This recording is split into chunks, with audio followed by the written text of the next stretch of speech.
ಏನಪ್ಪ ಅಂದರೆ ಒಂದು ಹೊಸ ಸಮಿತಿ ಆಗಿದೆ ಈಗ ಒಂದು 6 ತಿಂಗಳಿಂದ. ಅದು ನಮ್ಮ ಪಾಂಡವಪುರದಲ್ಲಿ ರಿಜಿಸ್ಟ್ರೇಷನ್ ಆಯಿತು, ಮಂಡ್ಯ ಜಿಲ್ಲೆ.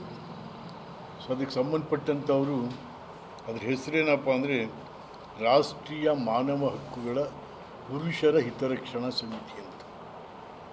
ಪುರುಷರ ಹಿತರಕ್ಷಣಾ ಸಮಿತಿ, ಪುರುಷರ ಹಿತರಕ್ಷಣಾ ಮಾಡಲಿಕ್ಕೂ ಕೂಡ ಇವ್ರು ನೋಡಿ, ಇವರು ಅಧ್ಯಕ್ಷರು, ಇವರು ರಜನಿ ರಾಜ್ ಅಂತ, ನಮ್ಮ NYK ನಟರಾಜ್ ಇವರು ಉಪಾಧ್ಯಕ್ಷ.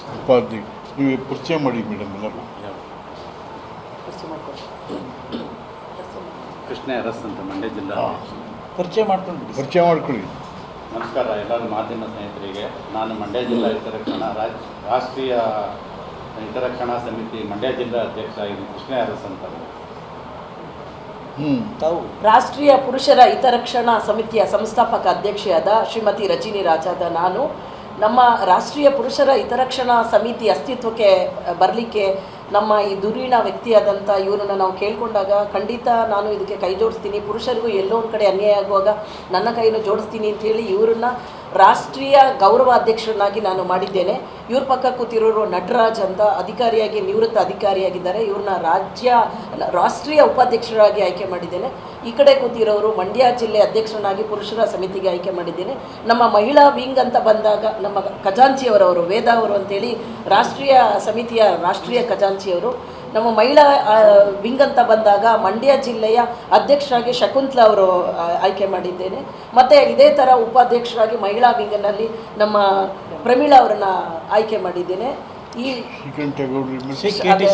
KT ಶ್ರೀಕಂಠೇಗೌಡರು ನಿಮಗೂ ಗೊತ್ತಿರುವ ಹಾಗೆ ಮಾಜಿ MLC, ಅವರನ್ನು ರಾಷ್ಟ್ರೀಯ ಮಟ್ಟದ ಪುರುಷರ ಹಿತರಕ್ಷಣಾ ಸಮಿತಿ ಅಧ್ಯಕ್ಷರನ್ನಾಗಿ ಆಯ್ಕೆ ಮಾಡಿದ್ದೇನೆ. ಸೊ ಇದು ಇವ್ರ ಸಮಿತಿ ಇದು. ಸೊ ಇವರು ನಿಮ್ಮ ಧ್ಯೇಯೋದ್ದೇಶ ಎಲ್ಲ ಹೇಳಿ. ನೀವು ಮಾತಾಡಿ ಹೇಳಿ. ಪುರುಷರ ಪರವಾಗಿ ಮಹಿಳೆಯರು ಮಾತಾಡ್ತಾರೆ.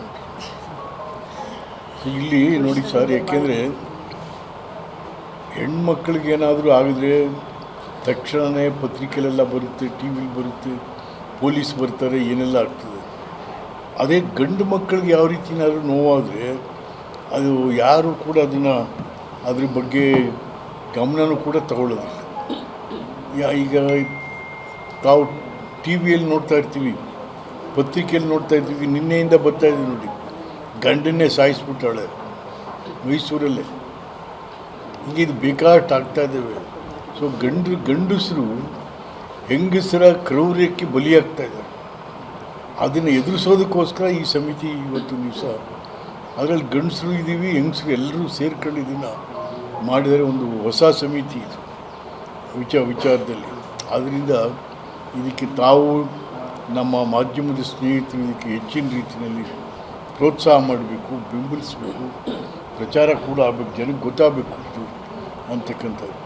ಈಗ ನೋಡಿ, ಬಂದಿದೆ ಒಬ್ಬ ಟೀಚರು, ಅವ್ರ ತಾಯಿ 80 ವರ್ಷ, ಅವಳಿಗೆ ಇದು ಕೊಡ್ದೇನೆ, ಊಟ ಕೊಡ್ದೇನೆ ಸಾಯಿಸ್ತಾವೆ.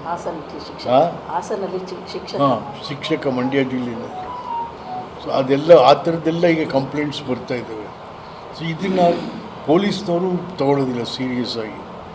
ಗಂಡಸ್ರ ಕಂಪ್ಲೇಂಟ್ನ ಪೊಲೀಸ್ನವ್ರು ತಗೋತಾನೇ ಇಲ್ಲ, ಬರೀ ಹೆಂಗಸ್ರ ಕಂಪ್ಲೇಂಟ್ ಮಾತ್ರ ತಗೋತಾ ಇದ್ದಾರೆ. ಅದು ಈ ಗಂಡಸ್ರಿಗೆ ಇಷ್ಟೆಲ್ಲ ಕಿರುಕುಳ ಆದ್ರೂ ನಮ್ಮನ್ನು ಗಂಡಸ್ರಿಗೆ ಕೇಳೋರ ಪರಿಸ್ಥಿತಿಲಿ ಹಾಗಾಗಿದೆ.